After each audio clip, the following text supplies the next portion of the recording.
La agencia de información financiera económica, la agencia norteamericana Bloomberg, en un largo análisis arremetía en estas últimas horas contra Pedro Sánchez por sus escándalos de corrupción.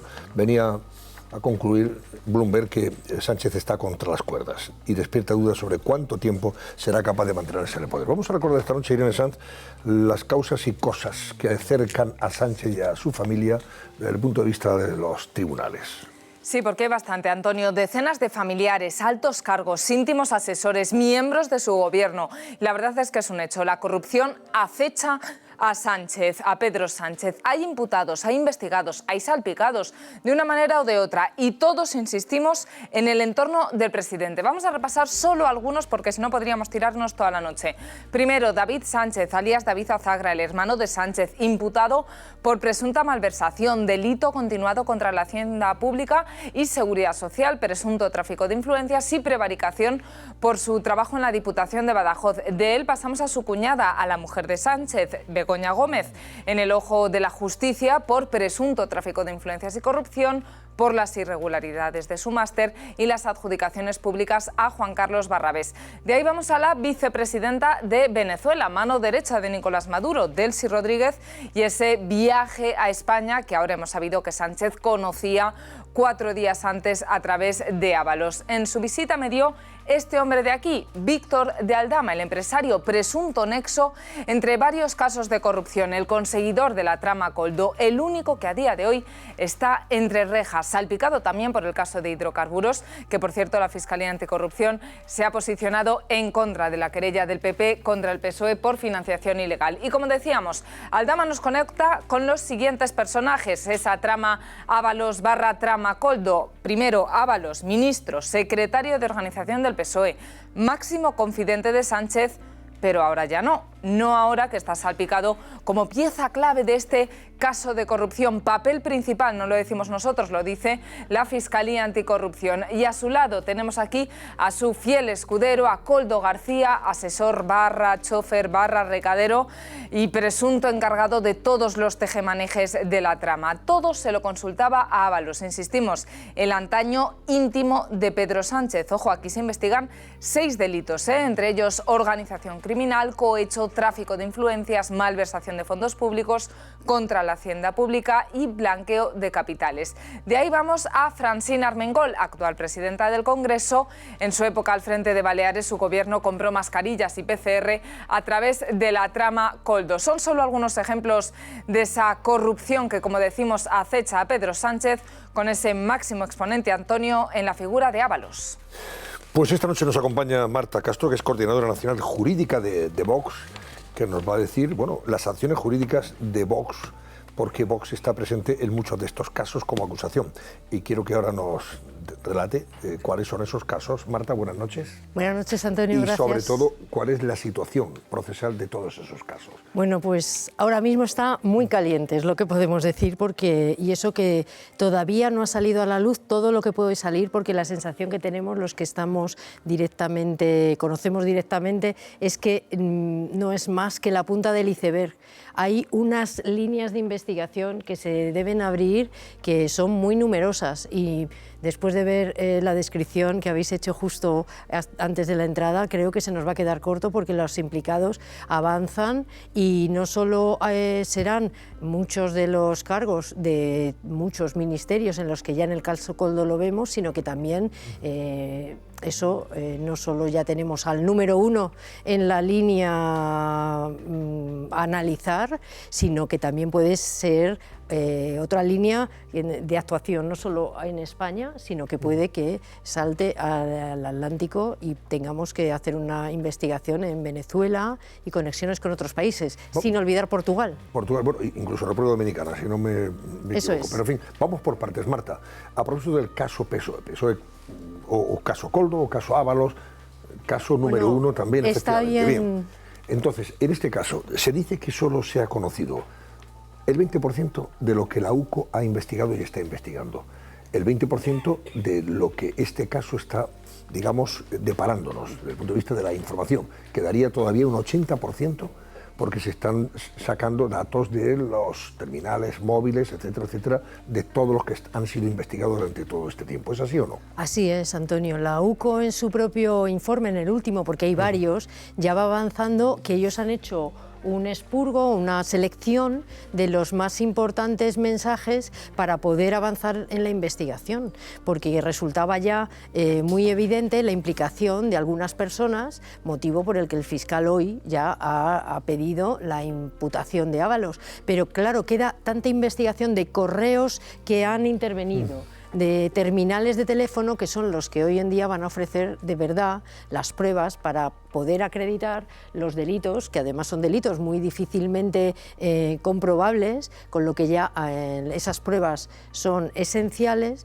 y me temo que el análisis estarán trabajando seguramente a tope, porque es un análisis muy minucioso, riguroso y sobre todo con mucha extensión, con que sí, por eso puedo afirmar y podemos afirmar que conoceremos muchas más cosas en las próximas semanas. Vox está personado en este caso Koldo Ábalos, o PSOE, o número 1, en calidad de acusación particular, ¿no? Popular, popular, somos efectivamente. popular, eso es. Bien, ¿está recibiendo información de todo lo que, desde el punto de vista de la justicia, en este caso el juez, creo que es Ismael Medina, ¿no? Eso es. Ismael Moreno, de la Audiencia Nacional, está investigando? ¿Ustedes reciben entonces información de toda esa investigación? Claro, nosotros y todas las partes personadas recibimos puntualmente la información en los medios que la Audiencia Nacional tiene, en el iCloud, una nube, y además con todas la seguridad que ofrece esa información. O sea, la información que nosotros obtenemos también nos la dan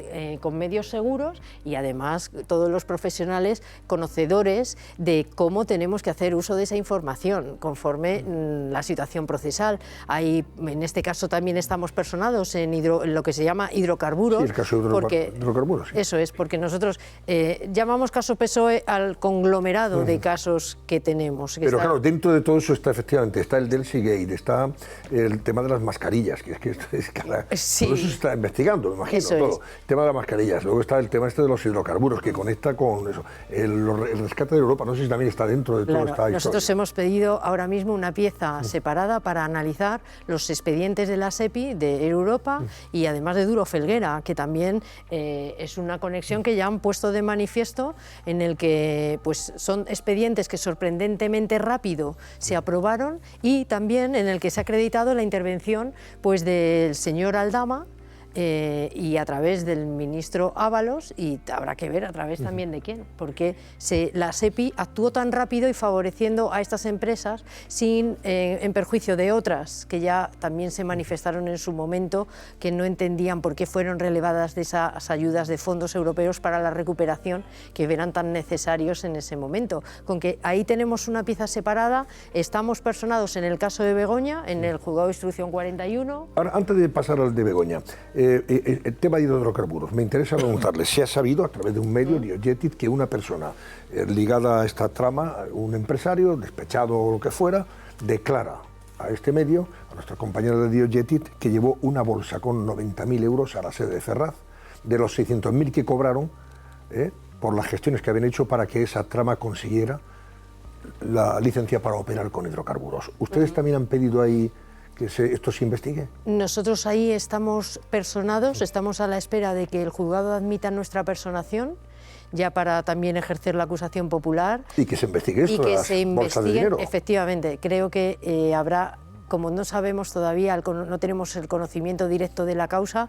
no os puedo manifestar ahora mismo qué líneas de investigación seguiremos. Está claro que esa habrá que investigarlo porque tiene una conexión directa, que es una de las que ya hemos planteado sobre la investigación y la reapertura del Delsigate, que ya en su momento tuvimos desde el año 21, ya nosotros una participación muy activa para conseguir que se investigara, y se archivó por el juzgado sin siquiera llegar a conocer las grabaciones del aeropuerto, con confiamos que... Y ahí fue un en esa archivo pieza provisional, ¿no? Fue un archivo provisional. Claro, en espera de hechos nuevos. Sí, eso es lo que justo nosotros acabamos de pedir, que a la vista de estos hechos nuevos, que son tan relevantes y que confirman todos los hechos que ya decíamos nosotros en la querella, de que el señor Ábalos había estado en el aeropuerto, de que también Aldama había estado, de que Delcy, la propia ex vicepresidenta, había estado en territorio español, a pesar de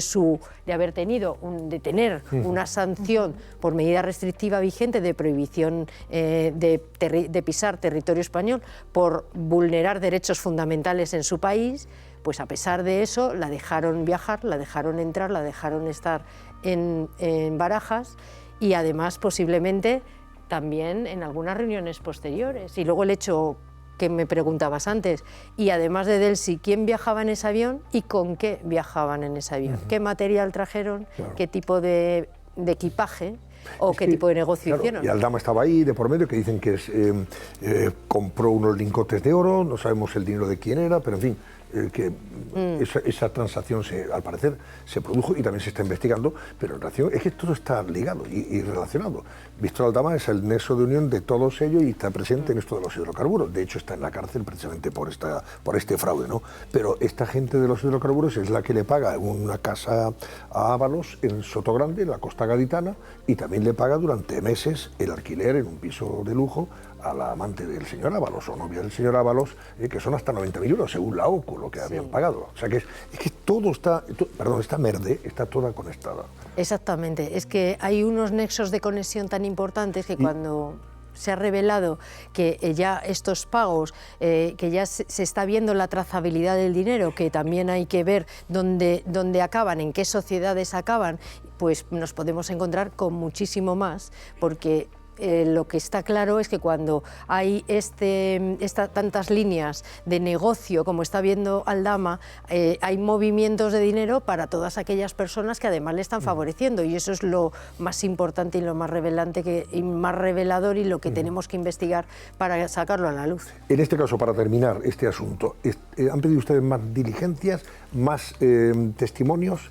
Sí. Más personaciones, o sea, más, en fin, declaraciones, que le pidan declaraciones a Sí, y lo haremos también en los próximos días. Las que hemos pedido ahora ya es, bueno, además de presentar a raíz de la UCO una querella contra la presidenta del Congreso, contra Armengol. Claro, ese es otro asunto que también está metido en este asunto. Eso es. La línea de contratos... Las mascarillas. Exactamente, la línea de contratos creo que pueden estar implicados muchos más, porque también hemos pedido la testifical de Torres y de otros dos ministros también. Ángel Víctor Torres, el actual ministro de Política Territorial y presidente de Canarias. Sí, pero no nos hemos olvidado también de la implicación del Ministerio de Interior, del ministro Marlaska, para que testifique. Ya veremos qué sucede, porque ha habido dos cargos en su ministerio a los que al menos uno hemos pedido la imputación, porque vemos que tiene de su declaración se manifestó unas contradicciones muy evidentes y se reveló que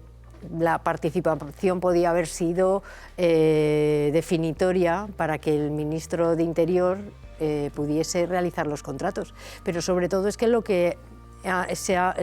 más importante, y lo que llevábamos nosotros tiempo ya comprobando y tratábamos de que la justicia investigase, era dónde se tomaban las decisiones, que esa es una de las claves también de todos estos casos. Si es una trama organizada, como tan acertadamente ha dicho ya la Audiencia Nacional, para investigar, y como también ya en el otro caso de hidrocarburos también lo ha dicho, el caso es que tenemos que ir perfilando quién está implicado y quién tomaba las decisiones, porque tanto la jerarquía como el nivel de decisión es lo que configura el tipo penal, con que aquí lo que vemos es que existía una comisión interministerial, no sabemos cuándo se formó, pero debió ser muy al inicio del conocimiento de la declaración de pandemia, y ahí se tomaron las decisiones. No paro de repetir que desde luego las decisiones, lo que se está manifestando es que no eran unas decisiones que conforme tenían que ser tomadas para proteger a todos los españoles que estábamos en nuestras casas confinados, y además en una situación de miedo, incertidumbre, la más grave que hemos vivido en los últimos años. Ellos no estaban preocupados por eso, sino que estaban más ocupados en hacer negocio. Vender mascarillas a los ministerios y, en fin, y ejercer esa influencia Judicial desde el Ministerio de Transportes, con Ábalos al frente de esa supuesta organización criminal, que es lo que le acusa, ojo, la Fiscalía Anticorrupción a Ábalos, organización criminal. Vamos ahora entonces con el caso Begoña Gómez. Ahí están personados también Vox, como acusación popular. ¿Cuál es la situación procesal del caso? Y si han pedido ustedes también nuevas diligencias. Acabamos de practicar una testifical, además ayer, que cierra un poco la primera ronda de declaraciones que el Juzgado de Instrucción 41 ha propuesto realizar, además a su instancia. Nosotros hemos pedido ya durante todo este tiempo más diligencias encaminadas a documental y alguna práctica de alguna testifical de personas de cada uno de los, digamos, instituciones también implicadas, porque no solo está la Universidad Complutense, en la que estamos a la espera del análisis de documental que, por lo que hemos visto, es bastante sorprendente que, por ejemplo, digan que no figura el currículum de Begoña para realizar la contratación y otras cuestiones también que nos sorprende que una entidad del prestigio de la universidad se haya prestado a realizar. Con que estamos esperando a eso para una nueva batería de proposición, pero de momento sobre el Instituto de Empresa hemos solicitado también pues que se aclaren cuestiones como el organigrama, por qué se contrató a Begoña, por qué pudo compatibilizar doña Begoña Gómez su actuación en el Instituto de Empresa con la Complutense, qué empresas eran las que estaban patrocinando a la cátedra. Y además aquí vuelve a planear, como siempre, pues la figura, en este caso, después de la testifical del presidente, de esas empresas, cómo decidieron patrocinar esta cátedra. Llamó Pedro Sánchez a estas empresas para favorecer a su mujer y por ende favorecer a otros empresarios. Pues esa es la gran pregunta y ya hemos pedido pues las pruebas encaminadas a que se pueda acreditar documentalmente esta intervención y testificales de las CEOs de las empresas que han patrocinado, que son más de 12 empresas las que han patrocinado la cátedra, con que ahora queda pendiente que el juez estime, que las considere suficientemente trascendentes y que las admita. Este asunto, como se sabe, está siendo investigado por el juez Peinado, que hasta ahora ha ido superando los obstáculos que desde el punto de vista legal le ha ido poniendo Sánchez, con la Abogacía del Estado, con la Fiscalía, etcétera, etcétera. Hasta lo que has recibido el respaldo del Tribunal Superior de Justicia de Madrid y también de la Audiencia Provincial, si no recuerdo mal. Hay, sin embargo, todavía una querella pendiente para ser apartado el señor Peinado, la de Sánchez, que cree que no debió ser llamado a declarar en la Moncloa, ¿no? ¿Cómo cree usted que se va a sustanciar esto? Porque, bueno, claro, aquí depende, yo no sé, hay quien dice, si sacan a Peinado del caso, el caso puede tambalearse, aunque pueda ir a un juez, oiga, en fin, extraordinario, etcétera, etcétera, pero ya se duda, ¿no? En ese sentido. ¿Qué piensa? Bueno, pues primero, desde luego, hay que felicitar la valentía porque ha tenido en contra a todo el Estado, la organización del Estado de esta trama, la ha tenido encima de él en contra y creo que merecería, desde luego, el apoyo, y lo merece, de todos porque está desarrollando una labor impecable en cuanto pues, a como la hacen todos, muchísimos jueces a diario, pero en este caso con la presión que ha debido tener. Pero en este caso el desarrollo, además de las querellas, las que han presentado, además siempre hemos dicho que son querellas instrumentales, son unas querellas que además son precisamente para conseguir poner obstáculos en la investigación, claro, conseguir que en un momento dado puedan pedir una recusación del juez, o sea, absolutamente instrumentales. Y lo peor de ello, además, es que utilizando nuevamente la abogacía del Estado. De la misma manera, o sea, que si él ha declarado la gran incongruencia y por la que consideramos que no tiene ningún recorrido, es que si declara en el juzgado por ser esposo de doña Begoña Gómez, pues no podrá utilizar a la abogacía del Estado para un tema personal. Si es otra cosa, entonces ha mentido en el juzgado, porque son diferentes posturas procesales las que debería haber adoptado. También nosotros hemos presentado precisamente una querella que está pendiente de admisión a trámite por la utilización de la abogacía del Estado, porque nos parece una malversación de caudales respecto a las funciones, con que la denigración de las instituciones con cualquier institución que toca Sánchez y este gobierno es total. Habéis estado hablando de la Fiscalía, no podemos olvidar Abogacía del Estado, los fiscales, incluso la actuación de Fiscalía, por ejemplo en el caso Begoña, está siendo, digamos, muy pasiva, absolutamente pasiva, cuestión que nos sorprende cuando hay una investigación que, como se está poniendo de manifiesto y a cualquier análisis riguroso que se haga, es precisamente con unos indicios muy sólidos de que ahí pues hay que seguir investigándolo. Y por último, el caso de su hermano. ¿También están personados ahí, Vox? ¿Y en qué situación? Sí, también está en vías de completarse la investigación, se está haciendo por parte de la jueza del Juzgado de Instrucción 3 de Badajoz un gran trabajo, y también de la UCO, precisamente recopilando lo que son los documentos, las investigaciones de Hacienda. Eso es conocido ya, un informe de Hacienda de cómo se analiza los fondos, el contrato, los ingresos, la actividad, y la verdad es que de una manera también muy rigurosa. Todavía estamos pendientes de hacer unas conclusiones preliminares, porque el impulso que está dando en Badajoz está siendo suficiente como para estar ya pues a la espera de que se procedan a las declaraciones de los investigados, que en este caso son personas de el presidente de la Diputación del PSOE, además del hermano, con que volvemos a tener la denominación de caso PSOE, y en este caso la integración del caso del hermano de Sánchez, además del hermano, y en el que además nosotros hemos pedido la declaración de la esposa o de la pareja de David Azagra, Kyoto Matsumoto, que al parecer pues también estaban preparando una vida laboral también muy adecuada pues a los gustos del hermano. Bueno, Marta, antes de despedirla, sí me gustaría preguntarle, al margen de todo esto, algo que se comentaba ayer al hilo del informe de Defensor del Pueblo sobre el maltrato y el abuso en las víctimas de la Iglesia, abuso de la Iglesia concretamente. El PSOE se comprometió a implementar las recomendaciones de ese informe manipulado, instrumentalizado del Defensor del Pueblo, y ustedes, Vox, ha acusado precisamente al Partido Socialista de utilizar esto para atacar a la Iglesia. ¿Qué es lo que han visto ustedes? ¿Qué intención tiene el PSOE por implementar este informe, como decimos, está bastante manipulado?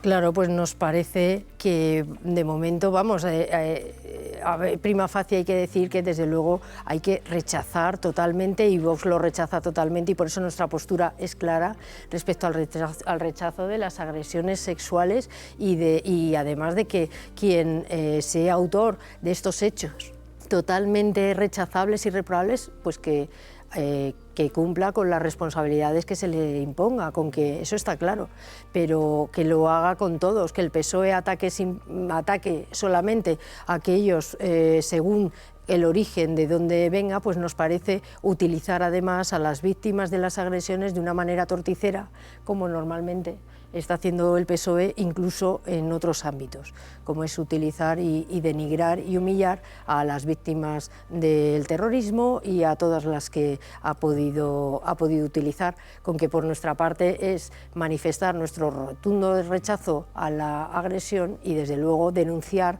la utilización partidista que está realizando, porque el PSOE lo único que quiere atacando a la Iglesia es seguir y continuar con su imposición de ideología sectaria, y que además no permite precisamente una buena configuración de los españoles en cuanto a que España ya ha superado una etapa y que no pueda volver a ocurrir nada parecido con lo que pasó. Gracias, Marta Castro, coordinadora nacional jurídica de Vox. Gracias y buenas noches. Muchas gracias a Estaremos vosotros. atentos al devenir de todos estos casos y cosas que se siguen investigando en los tribunales. Gracias, buenas noches.